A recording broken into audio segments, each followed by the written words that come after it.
ژبه نه وایي. بل ربوبیت دلیل دا دی چې د آدم علیه السلام او د حوا نه بچیان یو رنګ نه دي. تور هم پکښې دي، ژړ هم پکښې دي، پیټ هم پکښې دي، شین سترګي هم پکښې دي، خسر هم پکښې دي، دغه هم پکښې دي. الله پاک ژبه د خپل ربوبیت نښه بولي. او تا په ما باندې پوندې لګولې ده چې ته به پښتو نه وایې، ته به پښتو نه زده کوې. زه بیا څه کوم؟ انسان زده کړه په غوږ کوي، انسان زده کړه په غوږ کوي. دلته الله په یو خبره کې خطا واتی چې پښتنې میندې باید پښتو زده کړي. داسې نه ده چې کومه مور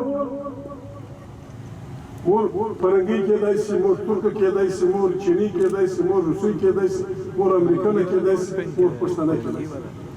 هر بچی چې د دې په غېږ کې دا چې په کومه ژبه ورته ګایېږي هغه د دې زده ده، لیکلی یې نیسي.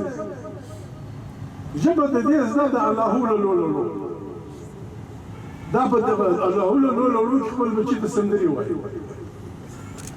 سندرې وایي، بچي پکې شنوالي اوري. دا بیا سهار ماښام داسې نه ده چې زموږ د منډو پښتو نه ده زده، یا زموږ د پلرو پښتو نه ده زده.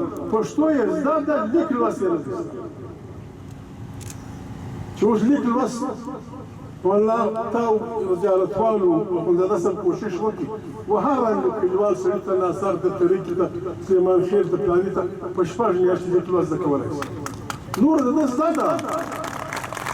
نور پښتون شپانه تا ته د انیمل سپېنډرۍ تر هر ډاکټر بهترین کتاب درلیکلی. ته ویلی شي خو لیکلی یې نشي. هر پښتون بزګر تا ته د دنیا د پښتو ټول قسمونه بیانولی شي. خدای په ژبه نه دی ګونګی، په لاس ګونګی. ژبه زموږ زده ده. ژبه اوس یوه خبره موږ وکړو. موږ وایو 1,40,000 څه زیات پیغمبران، هادیان، نبیان راغلي. موږ ته څلور کتابه پاتې چې زموږ پر ایمان تورات دی، زبور دی، انجیل دی، قرآن کریم. سوال دا ده که د ژبې اهمیت نه وای، که ژبې اهمیت نه وای، د الله پاک کتابونه په څلور ژبو کې ولي؟ الله پاک خو یو دی، پیغام یې یو دی، ژبې ولې جلا دي؟ په قرآن کریم کې الله پاک او پیغمبر صلی الله علیه وسلم ته وایي قرآن کریم ما ډېر ساده کتاب په یوه آیات کې لوړې خبرې راوستلې دي. ما بلسان قومه، د قوم خبرې هم ښکاره کړې ده. ستا د قوم په ژبه ما ته دا بیان کړی.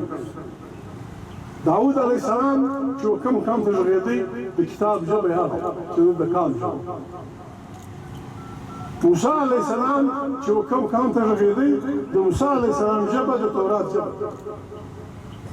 د عیسی علیه السلام چې کومه ژبه وه، اوس محمد پیغمبر صلی الله علیه وسلم الله پاک فرمان امین زموږ پیغمبر جنت دی جنتي که هغه دلته راغلی وای ویلی عربي موږ ته ګټه موږ څه زده کوي. خو چې ته چاته ګایېږي هغه به ستا په ژبه پوهېږي. نو په دې چې قرآن هم الله پاک ته دې خیال ساتلی دی. د پاکستان که زړه غواړي کې نه غواړي، د ده پلار هم موږ ته د اجازت راکوي چې زموږ بچیان په سکول کې پښتو وایي.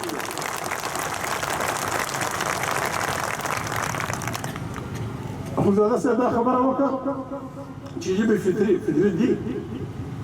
خبره دا ده اخوندزاده صاحب، ستا بچی دي، زما بچی دي. سهار پورته کېږي 8 ګنټې پردۍ ژبه اوري، 8 ګنټې د بله ژبه اوري، هغه زده کوي، هغه لیکي. چې ته خپله ژبه د لیک ژبه نه کړې، دا ستا زوی پښتو نشي زده کولی. تا معنا به څو ورسره وکړي؟ نیمه ګنټه، یوه ګنټه، 8 ګنټې د پردۍ ژبه اوري. بیا چې د بازار نه راوځي د کاروبار او د دربار ژبه پردۍ ده. په کوټه ښار چې دی ګرځي، یا د اسلام آباد په ښار کې ستا کور دې ته ګرځي، په بیکن هاوس کې دی سبق وایي، د اسلام آباد په کوڅو کې ګرځي، دی چې د دربار د دغه ژبه اوري د کوڅې هغه پر دا اثر کوي. ستا او زما په کوشش نه ده، ستا او زما کوشش به دا وي او اوس ساینس ثابته کړې قرآن کریم دا فیصله کړي الله پاک دا فیصله کړي چې الله پاک دا خیال ساتلی دی چې د کوم کام دپاره پیغمبر و پیغمبر به په هغه ژبه وي کتاب به په هغه ژبه الله پاک دا فیصله کړي او دلته چې موږ وایو فلانی اسمان ته ولاړې فلانی دا کوي دا ټول هغه قومونه دي چې په کور کې خپله ژبه زده کړې خپله ژبه یې زده کړې ده خپله یې لیکلې ده نورې طریقې پر مخ کړي مجنون اثبات خلق مجنون اثبات خلق امریکې دغه امریکا د اوسګر جامې بازار امریکې د فرنګي سره ازادي نه واخیسته چې موږ سټیټ موږ سټیټ درلود موږ افغانستان درلود موږ ایران مات کړی و موږ مرچا قوت وتلی موږ د دې سیمې سوپر طاقت امریکا نه وازاده سره ولا بعد ما ذكرت اجيب خبره وكا مش رجال بان اسلام موجود خام خابو القيامات بو الاسلام فواجه زوج رجال العربيه اصلا بیا د فارسی د درباري ژبې په وجه د هغې پر مجلس سر زموږ ژبه